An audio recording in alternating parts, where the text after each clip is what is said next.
Retrouvez votre rendez-vous avec l'information, une édition spéciale Israël présentée par Laura Sahin. Bonjour à tous et bienvenue dans votre rendez-vous de la mi-journée. Aujourd'hui, je vous propose la diffusion de témoignages, les témoignages des familles des otages que j'ai rencontrés ici à Tel Aviv, dans un endroit appelé le Forum des otages, un bâtiment composé de 5 étages, entièrement consacré au sort des 136 enfants, femmes et hommes retenus dans la bande de Gaza par les terroristes du Hamas, un lieu qui s'occupe de la communication avec les médias, qui soutient matériellement et psychologiquement les familles des otages. Ici, tout est fait pour ne pas oublier que 136 personnes souffrent depuis 118 jours. Je vous propose d'abord d'écouter une ancienne diplomate qui, depuis le lendemain de la prise d'otages, se consacre entièrement à nouer des relations diplomatiques pour obtenir une libération. Écoutez-la. Mon nom est Colette Avital, ancienne diplomate. J'étais en poste aussi à Paris, mais très longtemps. Donc je crois que mon visage ne vous est pas très connu. Et par la suite, j'étais aussi députée. Aujourd'hui, je m'occupe des rescapés de la Shoah. Mais depuis le premier ou le deuxième jour, après ce terrible jour du 7 octobre, nous sommes venus là. Grâce à Émilie, qui est très modeste et qui ne vous dit pas exactement quel a été son rôle. Alors, je vais vous expliquer comment tout ceci se passe et ce qui nous est arrivé.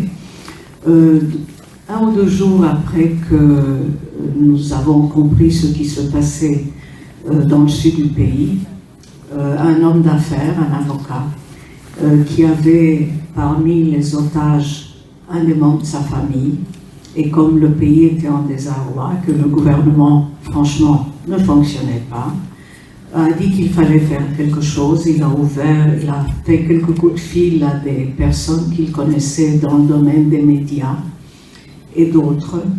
Et il a dit, nous devons faire quelque chose, le gouvernement ne fait rien, voyons ce que nous pouvons faire. Il a ouvert ses bureaux et dans l'espace d'une journée ou deux, il y a eu des centaines de volontaires qui se sont présentés. Alors, pas n'importe qui et pas n'importe comment. Je crois que ce qu'il faut dire, c'est des personnes qui sont à la tête de leur profession, si c'est des gens du domaine des médias, si c'est des médecins, si c'est des juristes. Et nous avons commencé à travailler.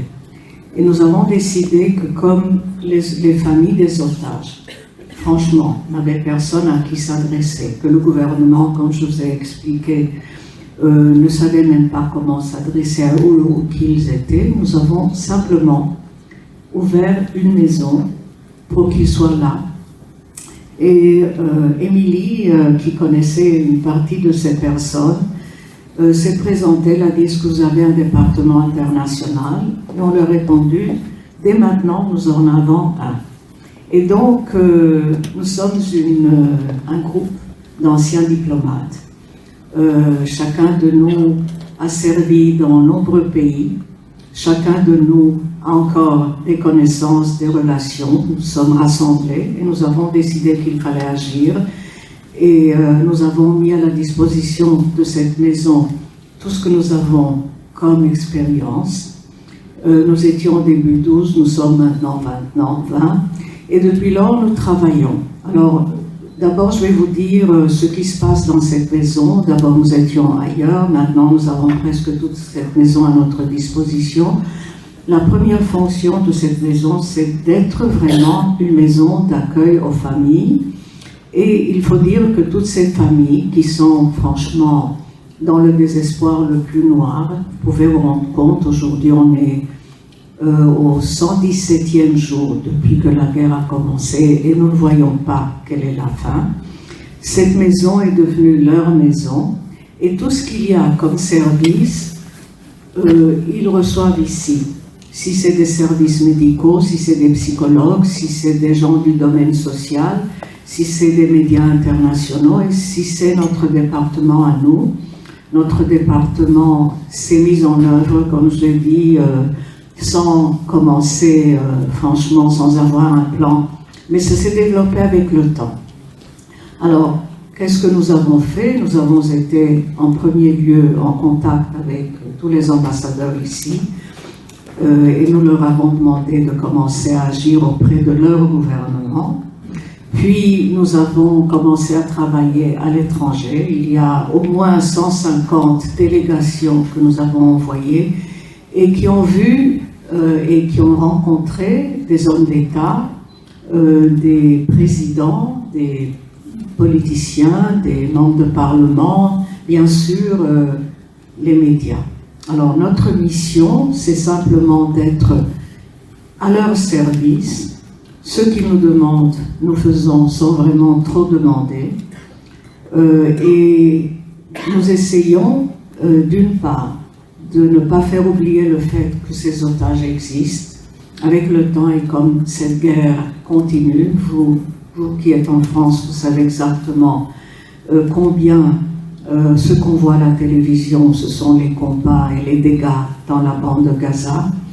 Et de moins en moins, ce qui est arrivé aux victimes, et surtout ce qui reste encore à faire, parce que nous avons encore, à notre connaissance, 136 otages, des jeunes femmes, dont vraiment nous craignons le sort. Vous devez savoir combien de femmes ont été violées et meurtries. Et donc, rien ne nous pousse à penser que leur sort est beaucoup meilleur alors qu'elles sont prises en otage. Nous avons des personnes assez vieilles, avec des maladies chroniques, des gens qui, depuis qu'elles ne sont plus là, ont eu besoin de médicaments. Grâce, franchement, à votre président, finalement, après que nous nous sommes adressés pendant des mois à la Croix-Rouge internationale, c'est votre président qui a réussi à faire un genre d'entente pour faire passer ces médicaments. Ces médicaments sont passés dans la bande de Gaza, mais nous ne savons pas s'ils ont été livrés ou pas. Et donc, nous vivons franchement dans le noir. Pour comprendre ce qu'il s'est passé ce 7 octobre, je vous propose d'écouter un autre témoignage poignant, Adriana, qui a perdu une grande partie de sa famille le 7 octobre. Adriana, c'est la belle-fille de Yafa Hadar. Je ne sais pas si vous vous souvenez, mais c'était la photo du 7 octobre, la vieille dame qui a été prise sur un petit golf car à Gaza. Donc, c'est sa belle-mère. Yafa Hadar, et qui est rentrée il y a 49 jours, elle a été relâchée. ואני דודה של תמיר הדר, שלפני 3 שבועות הודיעו לנו שהוא נרצח ב7 לחודש. Et elle est aussi la tante de Tamir, que vous voyez dans la photo de son t-shirt. Et Tamir a été, il y a 3 semaines exactement, ils ont annoncé la mort de Tamir, qui a été en fait tué. On pensait qu'il a été pris en otage, mais il a été tué le 7 octobre. תמיר הוא הנכד הבכור של יפה. Tamir, c'est le premier petit-fils de Yafa. ואנחנו משפחה שכולה, חוץ ממני ומהילדים שלי, גרים בעוטף עזה. Et toute la famille, à part elle et ses enfants, habitent depuis toujours dans la bande sud de Gaza. כל המשפחה גרה בקיבוץ ניר עוז, ולי יש משפחה בקיבוץ ניר יצחק, ובמושבים מסביב. זאת אומרת שבשביעי לעשירי, כל המשפחה שלנו כולה, חוץ מאיתנו, בעצם הייתה בהתקפה. Toute la famille habite depuis très longtemps en Nir Oz et dans les mouchavim qui se trouvent aux alentours, et Nir Yitzhak aussi. Et c'est pour cela en fait que toute la famille se trouvait le 7 octobre, qui était jour de fête, se trouvait dans le sud, ce jour-là. יש לנו לצערנו הרוגים, יש לנו לצערנו יפה שהייתה חטופה, ותמיר שהיה נהדר תקופה ארוכה, וגם חשוב להגיד שכל המשפחה שהייתה שם ביום הזה יצאה בנס חיה. Et ils ont dans la famille beaucoup de morts du 7 octobre. Ils ont eu bien sûr Yafa qui a été kidnappé et après une longue période a été relâché. Et il y avait Tamir, qu'on pensait qu'il a été kidnappé aussi, mais il y a 3 semaines, ils ont annoncé qu'il était mort. Et il faut dire que toute la famille qui est sortie indemne, c'est un miracle. C'est-à-dire le reste de la famille qui est sortie en vie, c'est vraiment un miracle pour eux. אני אומרת את זה, אני מנצלת את ההזדמנות, כי אנחנו מדברים הרבה מאוד על החטופים. ואני תכף אכנס לדבר על החטופים. אבל יש סיפור מאוד מאוד מאוד מאוד קשה לאלה ששרדו, לאלה שכרגע בלי בית, לרגע שכאלה גם חוו את האובדן, את הכאב, את הטראומה הגדולה, והיום אין להם לאן לחזור. Alors on va parler bientôt des otages, mais elle veut parler aussi des vivants, parce que ceux qui ont survécu aussi ont une histoire horrible, puisqu'ils ne savent pas, en fait, avec toute la douleur, avec le fait qu'ils ont le désespoir, la perte de leur maison, ils n'ont pas où revenir, ces familles-là. זה האדוות, איך בעצם כולנו נגועים בדבר הזה. C'est les répercussions. C'est les répercussions de ce qui s'est passé le 7 octobre. אז ב-7 לאוקטובר אנחנו היינו אמורים לבוא לניר עוז לחגוג. זה היה יום חג, זה היה יום הולדת של הנכדים שלי, וכל המשפחה הגדולה הזאת שאני מספרת לכם הייתה אמורה להתכנס לניר עוז לחגיגה. Le 7 octobre, en fait, c'était l'anniversaire d'un de ses petits-enfants et toute la famille devait se regrouper le 7 octobre à Néros. Donc, ils devaient se voir en famille et fêter cet anniversaire.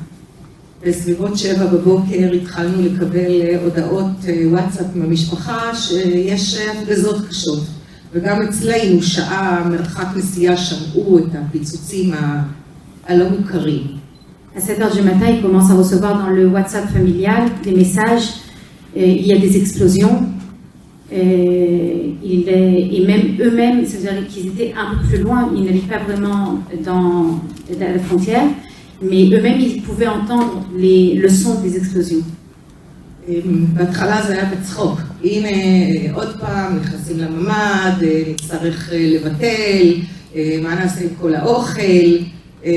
התחיל במין כזה בכיף. Alors au début, ils ont pris ça un peu en rigolant. Ils ont dit, bon, bah alors qu'est-ce qu'on va faire avec toute la nourriture qu'on a préparée? Voilà, encore une fois, le Hamas nous a détruit nos plans. Et on ne va pas pouvoir fêter ces jours de fête. אבל מהר מאוד הבנו שאנחנו בסיפור אחר.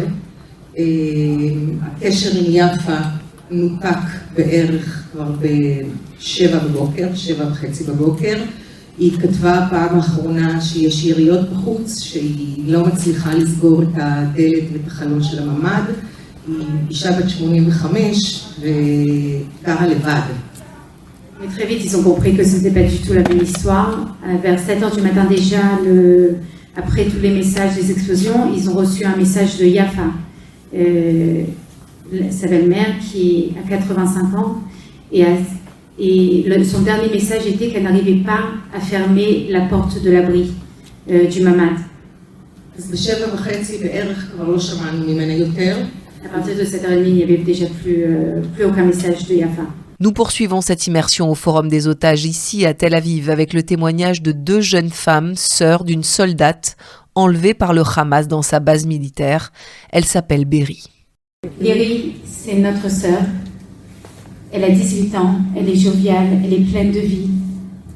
היא אוהבת לטייל בעולם, והאמת שהטיול האחרון שלנו היה בפרובנס, טיול משפחתי. Elle est drôle, elle adore voyager. Et leur dernier voyage ensemble, c'était en Provence. This is from Provence. Ça, c'est la plus justement. En Provence. ילדה שאוהבת לשיר וללכת למסעדות ולצלם. Et elle adore chanter, elle adore prendre des photos.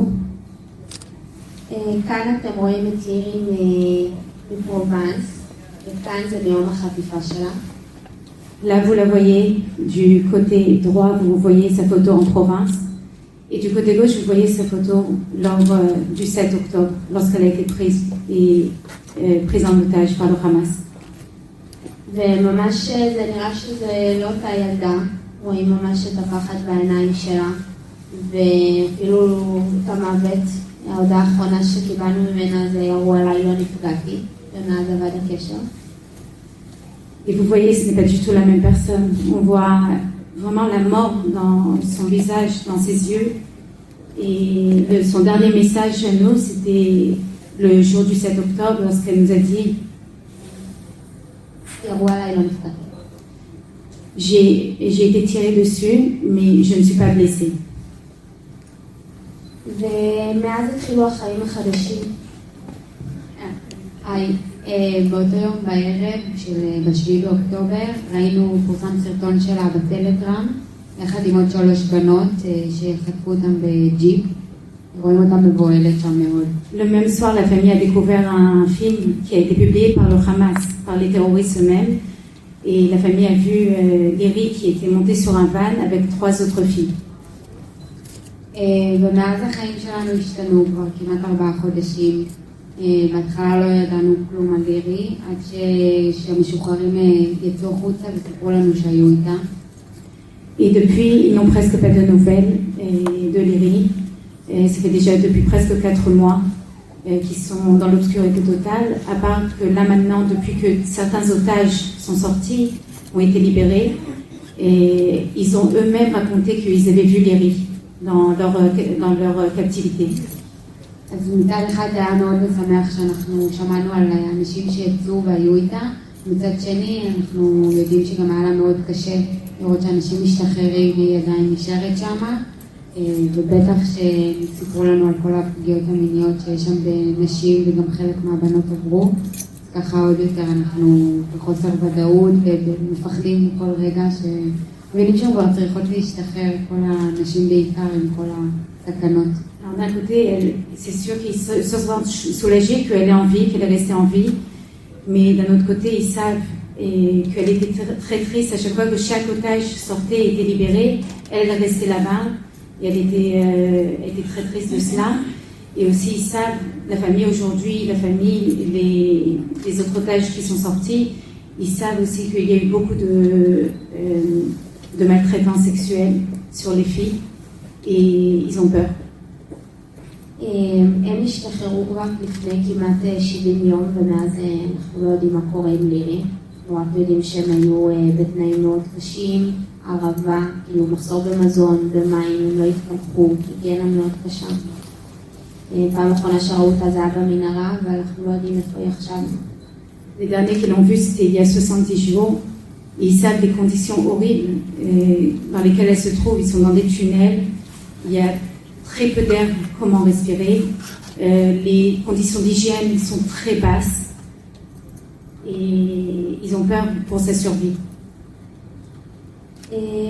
ובגדול אנחנו ממשיכים במאבק שלנו, ואנחנו צריכים את התמיכה של כולם, של כל העולם. להחזיר כל החטופים, יש עוד 136 ולירי זה סיפור אחד, ולירי מחכה למשפחה שלה, ויש עוד כל כך הרבה שהם מחכים לחזור הביתה, לחברים ולמשפחה.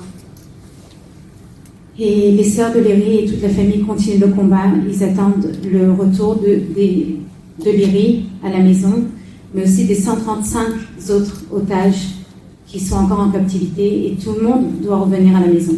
Voilà pour ce reportage en immersion ici, en Israël. Très bel après-midi à tous. Retrouvez votre rendez-vous avec l'information, une édition spéciale Israël présentée par Laura Saint.